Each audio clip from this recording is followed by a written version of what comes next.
Olá, seja muito bem-vinda a mais um vídeo desse canal. E se você chegou por aqui, é porque você sofre com uma terrível ansiedade, não é mesmo? Não sei se você faz um tratamento para um transtorno de ansiedade ou se a ansiedade está aumentada nos últimos tempos e você tem buscado alternativas para isso.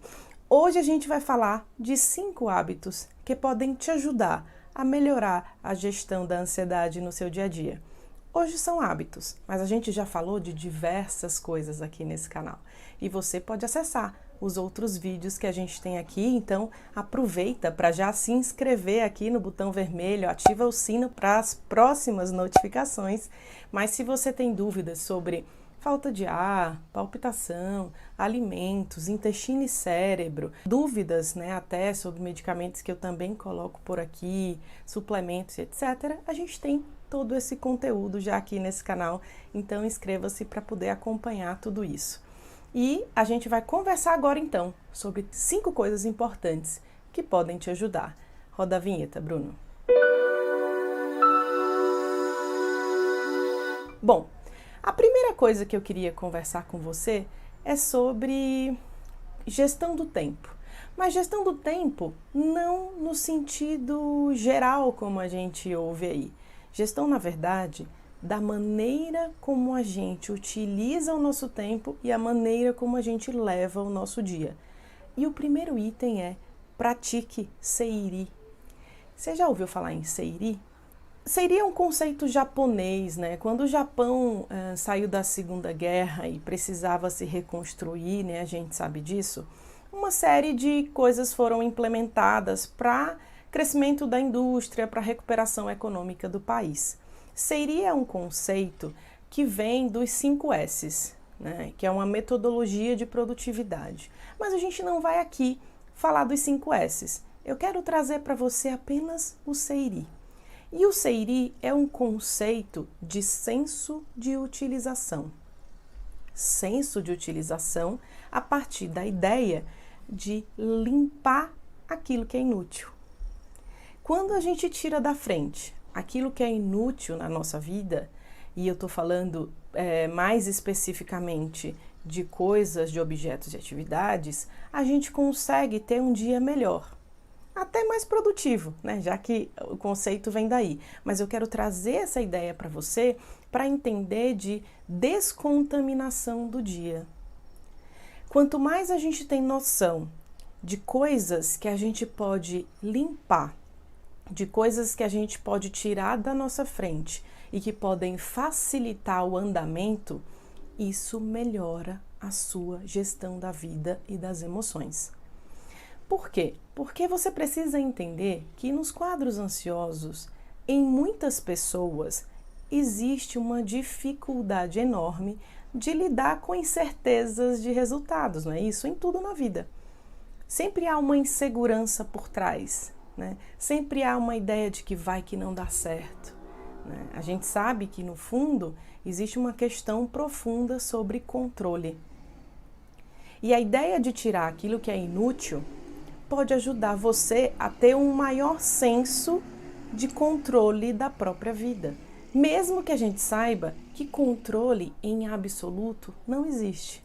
Mas a gente pode ter uma organização melhor e dar uma sensação de calma e de que está tudo em ordem. E onde a gente aplica essa ideia? A gente aplica essa ideia na nossa mesa de trabalho. Tira aquilo que você não usa.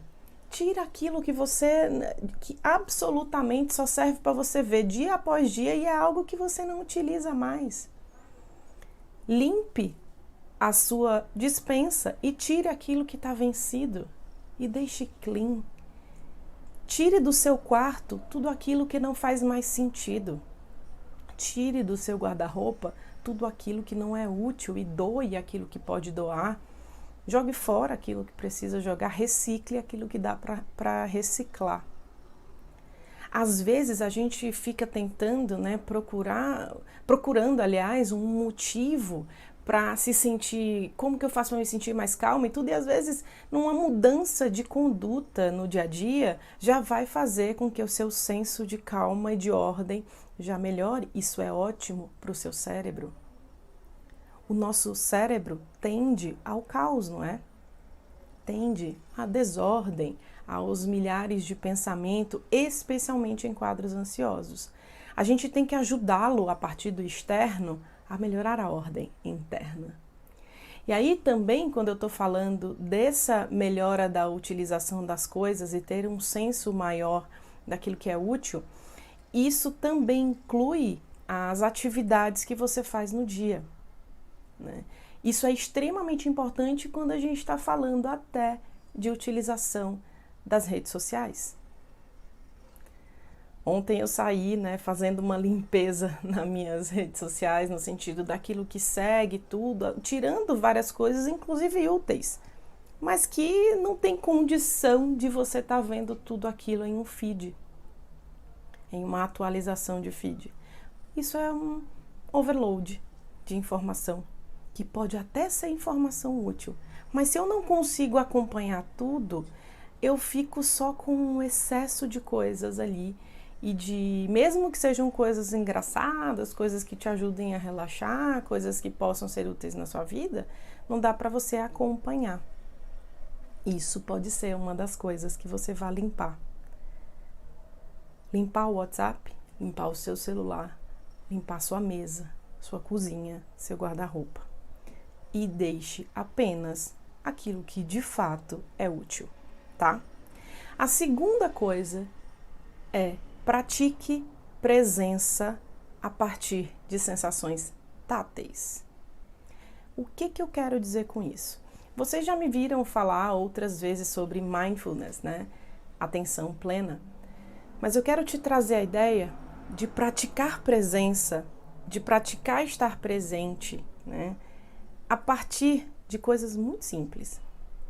Quem é meu paciente ou já viu alguma live, eu já falei sobre isso uma vez, que é sobre a escovação do dente, que pode ser um momento de praticar presença de uma forma muito simples. Se você é destro, você deve pegar a sua escova, né, com a mão direita e colocar o creme dental com a mão esquerda. Se você é canhoto, provavelmente você prega com a esquerda e coloca com a direita. Você vai utilizar, na próxima vez que você for escovar os dentes, fazer exatamente o contrário daquilo que você faz sempre. Então, você vai fazer essa troca da escova.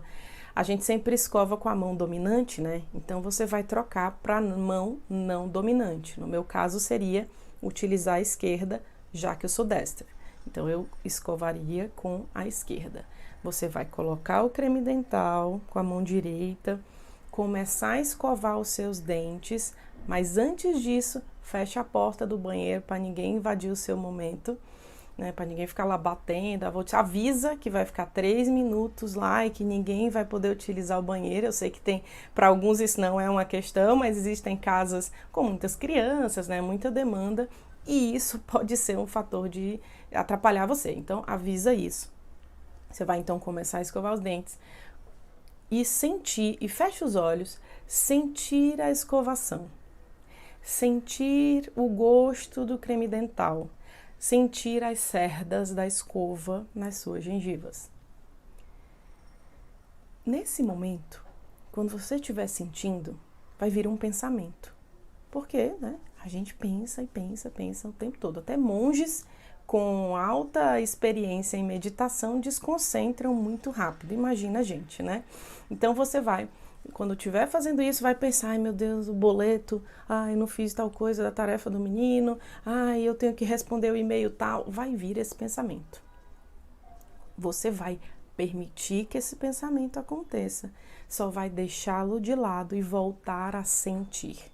Sentir a escovação, sentir em cima, embaixo, em todas as partes da sua boca, percebendo a escova passando aqui pela sua mucosa da boca, tudo isso. Isso é uma forma de praticar presença, atenção plena em coisa muito simples. E é um exercício que parece bobo, mas é um exercício importante quando a gente, no nosso dia a dia, não consegue ficar sentindo as nossas sensações táteis de fato. Na ansiedade, tende-se a perceber apenas aquilo que é desconforto, não é? A gente fica, ai, tá tendo um formigamento aqui, tá tendo um músculo tá mexendo ali, meu olho tá tremendo. Vamos aprender a praticar sensações, percepção de sensações táteis. Para quem sofre com ansiedade, isso é melhor, a percepção das sensações, porque aí você não foca tanto na respiração, nem tanto nas sensações que você vai ter pelo corpo. E se no momento que você estiver praticando isso, tiver alguma sensação desconfortável, né, sentir alguma coisa desconfortável daquilo que você já sente por conta do quadro, permita, deixe acontecer e continue praticando. Da mesma forma que você vai fazer com o pensamento. Vai vir o pensamento, assiste e diz, ó, do lado e volta a sentir. Ele vai continuar ali, depois você lida com isso. São 3 minutos de presença na sua escovação, tá bom? Você pode fazer isso de manhã, pode fazer isso de noite. E você vai percebendo que à medida que o tempo for passando, você vai melhorar a sua concentração e esse momento vai ter cada vez menos pensamento atrapalhando e que você tem a sensação de que não consegue gerir. Vai ficando cada vez melhor, tá bom? Essa é a nossa segundo hábito de hoje que pode te ajudar. O terceiro é reduzir o consumo calórico. A gente já tem trabalhos, né? Depois eu posso trazer um vídeo exatamente sobre esse trabalho, que a redução do consumo calórico por 8 semanas ajudou na melhora de quadros depressivos e ansiosos. Resumindo, comer menos, né, e pode ajudar, porque as pessoas entram naquela beliscação de coisas e aí fazem aquilo que eu já falei para vocês em um outro vídeo sobre swing glicêmico e o quanto isso pode prejudicar um quadro de ansiedade. Falei disso no meu livro Ansiedade Controlada, cujo acesso está aqui abaixo do vídeo se você tem interesse e não leu ainda, porque isso é uma coisa extremamente importante quando a gente está falando dessa gestão da ansiedade, tá? Então, redução do consumo calórico, e eu não estou falando isso de uma forma patológica, tá? Doente. A pessoa começar a não comer e não comer nada porque reduzir o consumo calórico vai melhorar o quadro. A gente está falando de moderação. E se você precisar de ajuda profissional para isso, perfeito, né? Procure um nutri para isso, um nutricionista, mas fique sabendo já de antemão que a redução, 8 semanas, né, de redução de consumo, comendo ali aquilo que é importante no seu dia a dia, mas de forma reduzida em quantidade de calorias, pode te ajudar. Uma outra coisa, a gente falou do primeiro, né, praticar seiri, o segundo, praticar presença, a partir de sensações táteis, o terceiro, redução do consumo calórico, e o quarto que eu quero te dizer é reduza o consumo de informações sobre o seu quadro, sobre especificamente a ansiedade. Eu sou uma pessoa que trago conteúdo para vocês aqui, né? Gosto de fazer, tento trazer as melhores explicações e tirar as dúvidas. Sei que tem outros canais, outros colegas que fazem isso muito bem, com ótimos vídeos. Tem coisa no Instagram, tem tudo. Ótimo que você siga. Maravilha. Siga quem você quer e quem te ajuda. Mas selecione uma quantidade X de informações para você ver e pronto. Eu me preocupo com isso porque, gente, algumas pessoas veem isso o dia inteiro. Passam o dia inteiro pesquisando sobre sintomas, pesquisando sobre o que tomar, conversando com pessoas que sofrem disso, né? Não que isso seja um problema, muito pelo contrário, suporte ajuda, né? Comunidade ajuda. Mas a gente tem que ter uma preocupação de que o fato da internet nos gerar uma quantidade maior dessas informações, a gente pode entrar num overload. Um overload que, ao invés de te ajudar com a informação, ele te prejudica. Porque você tem que entender que existem outros quadros específicos, pessoas com personalidades muito diferentes da sua, que podem te trazer informações, por exemplo, em alguns grupos, que não têm a ver com o seu quadro, e você pode se apropriar disso. Então, se você faz parte de alguma comunidade mediada por um profissional, pergunte para esse profissional, Não fique procurando informações de pessoas que tiveram problemas com outras coisas que você pode se apropriar, como até não adaptação a determinados tipos de tratamento que você acha que com você vai acontecer a mesma coisa. Então, a minha intenção nesse item é ter um cuidado com você no sentido daquilo que você está pegando de informação. Selecione grupos e profissionais que você quer seguir, né? Aquilo que você acha que vai ajudar, fique restrito a isso e não saia ampliando muito. Porque tenho conversado assim com algumas pessoas e de fato, né, passam o dia inteiro vendo só sobre isso. E tudo aquilo que você foca, cresce. Quanto mais você vê só sobre isso, mais você sente isso, no sentido de autossugestão que eu tô falando, né, de aumento do foco sobre questões de sintomas, e isso pode não te ajudar muito. Aliás, pode ser um fator que atrapalhe você, tá bom? E o nosso último item tem a ver com sono. Tente dormir mais cedo. Quando se tem um quadro, né, de ansiedade, às vezes a insônia é um dos sintomas. Eu entendo. E é isso mesmo, inclusive a gente trata para que a pessoa durma melhor. Mas muitas pessoas não têm insônia. E não tendo insônia, também não tem muito cuidado com o horário que vai dormir. A gente não está aqui falando de tipos de biologia no que diz respeito a sono, tá? Existem pessoas mais produtivas de noite, outros mais produtivos à tarde, outros pela manhã. Não é disso que eu tô falando. Eu tô falando que se você tem um sono bom quando você vai dormir, mas a sua questão hoje em dia, você não tem observado os seus horários e isso tem te deixado cansada de manhã, não tem se sentido produtivo, isso pode ser por conta de você estar dormindo muito tarde.